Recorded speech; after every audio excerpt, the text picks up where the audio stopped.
Eu sou o Victor Ferreira e vou te atualizar sobre tudo que aconteceu nessa 25ª rodada do Campeonato Brasileiro. Então vem comigo. Essa 25ª rodada começou no sábado, com o Cuiabá recebendo o Criciúma. E o Criciúma saiu na frente com um gol de Arthur Caíque. O Dourado empatou com o Cleison. Aliás, um golaço de Cleison. De falta. Golaço na gaveta.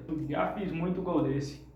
O Cuiabá ainda conseguiu a virada com o Lucas Fernandes. O time mato-grossense não vencia há 8 partidas, consegue 3 pontos, mas ainda se mantém na zona de rebaixamento. Já o Criciúma perdeu uma grande chance de se manter longe da zona vermelha. Ainda no sábado, em um duelo pela liderança do Campeonato Brasileiro, o Botafogo recebeu o Fortaleza no Newton Santos. E o Fogão venceu pelo placar de 2-0, com os 2 gols sendo marcados por Igor Jesus.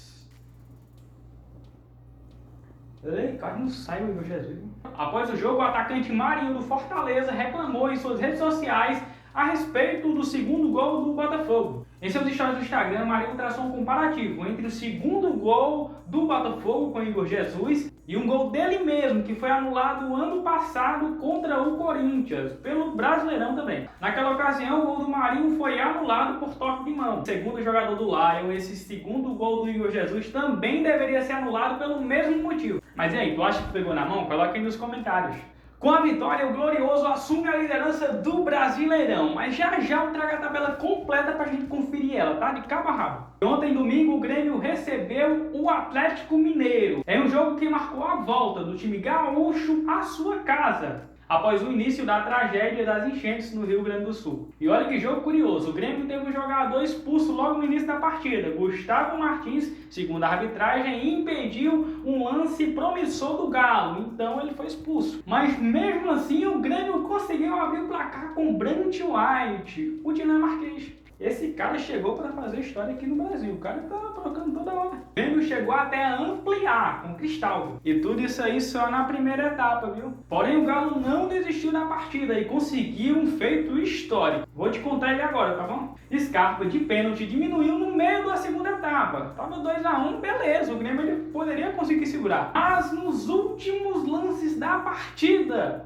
mais um pênalti para o Galo. O árbitro marcou a mão de João Pedro e Palácios converteu para o Galo, 2-2. E logo após veio a virada do Galo com Vargas. Sim, o Galo conseguiu virar essa partida já nos minutos finais, 3-2 para o Galo. Que jogão, hein? A última vitória do Atlético na Arena do Grêmio tinha sido há mais de 10 anos, lá em 2013, também pelo Campeonato Brasileiro. Renato Portaluppi, técnico do Grêmio, se mostrou frustrado com o resultado e que, segundo ele, aconteceu por erros infantis. O Cruzeiro recebeu o Atlético Goianiense e venceu por 3-1. No primeiro tempo, o William, após pênalti marcado ainda no início da partida, abriu o placar. Matheus Henrique ampliou para o Cabuloso e Campbell, sim, aquele mesmo, de 3 Copas do Mundo, diminuiu para o Dragão. Tudo isso só na primeira etapa. Na segunda ainda saiu mais um gol. Dessa vez foi com Caio Jorge, fechando o placar para o Cruzeiro. E o Goianiense segue na lanterninha do campeonato. Japa, jogador do Cruzeiro,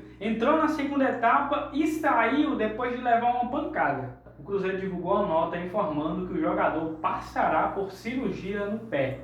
Boa recuperação, Japa. O Corinthians recebeu o Flamengo na Neoquímica Arena. Thales Magno abriu o placar para o Timão. O Flamengo conseguiu um empate com Pedro após o juiz marcar pênalti, após um toque de mão de Martínez dentro da área. Isso na primeira etapa. Na segunda etapa, o Corinthians conseguiu seu segundo gol com Romero. E detalhe, faziam apenas 57 segundos que ele havia entrado no gramado. Romero entrou para decidir.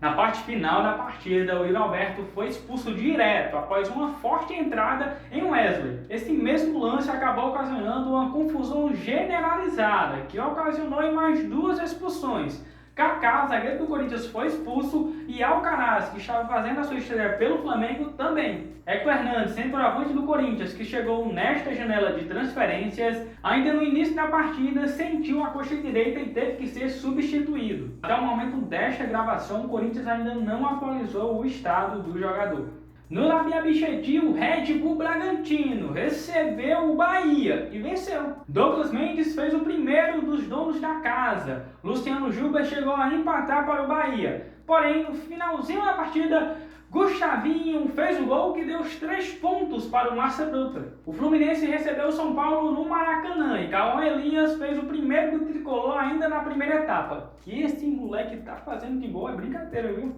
E no finalzinho da partida, Keno garantiu a vitória do tricolor. Esses 3 pontos foram importantíssimos para o Fluminense, que se mantém fora da zona de rebaixamento. O Atlético Paranaense recebeu o Palmeiras na Arena da Baixada e viu o time visitante levar a vitória com gols de Maurício ainda na primeira etapa e Estevão no segundo tempo. Esse moleque tem estrela, viu? Aliás, mais um do Palmeiras, né?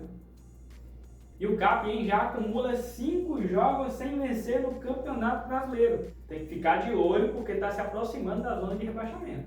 Já o Palmeiras cola na liderança. O treinador da seleção brasileira, Dorival Júnior, estava acompanhando o jogo diretamente do estádio. Em Belo Gaúcho, o Juventude recebeu o Internacional no Alfredo Jaconi. E olha só o que aconteceu nesta partida. Antes do jogo começar, na hora que o Roger subiu dos vestiários para o gramado, torcedores proferiram ofensas contra ele. Isso porque, em julho, o Roger Machado deixou o Juventude para assumir o comando técnico do Internacional. Gritos como mercenário foram proferidos pelos torcedores, além de jogarem notas falsas, né, em direção ao treinador. Rapaz, os caras têm muita criatividade para protesto, hein? Eu fui ver as notas lá depois. Caramba. Na partida em si, o Juventude viu o Colorado abriu 2-0 no placar, ainda na primeira etapa, com Borré e Gabriel Carvalho. O jogo ainda ficaria pior para o Juve, que viu o seu zagueiro Rodrigo Sanz ser expulso ainda no final do primeiro tempo. Bernabé ampliou para os visitantes na segunda etapa e já no apagar das luzes, Oyama descontou para os donos da casa. Final do jogo, 3-1 para o Internacional. Na coletiva pós-jogo, o Roger foi perguntado, a respeito dos protestos que eu já mencionei aqui. Só que ele acabou minimizando tudo. O Vitória recebeu o Vasco no Barradão e os visitantes se deram bem. E após batida de escanteio, o João Victor subiu alto, testou firme e fez um gol que deu os 3 pontos para o Vasco. E antes da gente ver a tabela de como ficou o Campeonato Brasileiro após essa 25ª rodada, eu peço para você se inscrever no canal e deixar a tua curtida aí também, tá? Então siga nas outras redes sociais, tá? A gente tem tudo. Quase tudo. O campeonato tem um novo velho líder. O Botafogo é líder do Campeonato Brasileiro com 50 pontos, seguido do Fortaleza, que tem 48. O Palmeiras, 47 e o Flamengo, 44 pontos. Do G4, Flamengo e Fortaleza, cada um tem um jogo a menos. Fechando o G6, que em tese, são os times que vão ali para a Libertadores ou para as suas fases preliminares, temos o Cruzeiro e o São Paulo, ambos com 41 pontos. O Bahia, que perdeu nessa rodada, vem na 7ª colocação com 39 pontos. E em 8º lugar, o Vasco, com 34 pontos. De olho nesse Vasco, que está muito bem organizado nesse Campeonato Brasileiro. Logo após, temos o Atlético Mineiro com 33 pontos e o Internacional fechando o G10 com 32 pontos.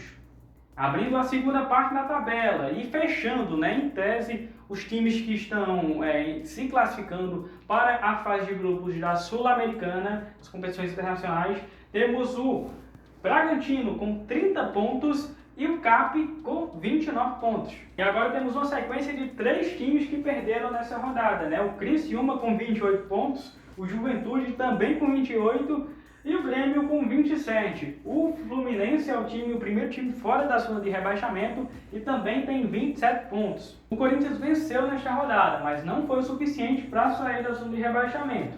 O Timão abre a zona com 25 pontos. Logo abaixo dele vem o Vitória, com 22 pontos. Depois o Cuiabá com 21, mas o Cuiabá tem 2 jogos a menos no campeonato. E na lanterninha temos o Atlético Goianiense com apenas 18 pontos conquistados até aqui. Tem muita coisa para acontecer nesse campeonato ainda. Tem muito time devendo jogo nesse campeonato. Tem muito jogo para acontecer. Tudo pode se moldar ainda no campeonato. A disputa pela liderança está muito em aberto, pelas vagas na Libertadores, vagas na Sul-Americana e também do rebaixamento. Aqui eu encerro o vídeo e repito o pedido que eu já fiz para você. É se inscrever no canal e deixar a sua curtida e também seguir a gente nas outras redes sociais. Todas as redes sociais tem o mesmo nome, esportivizado.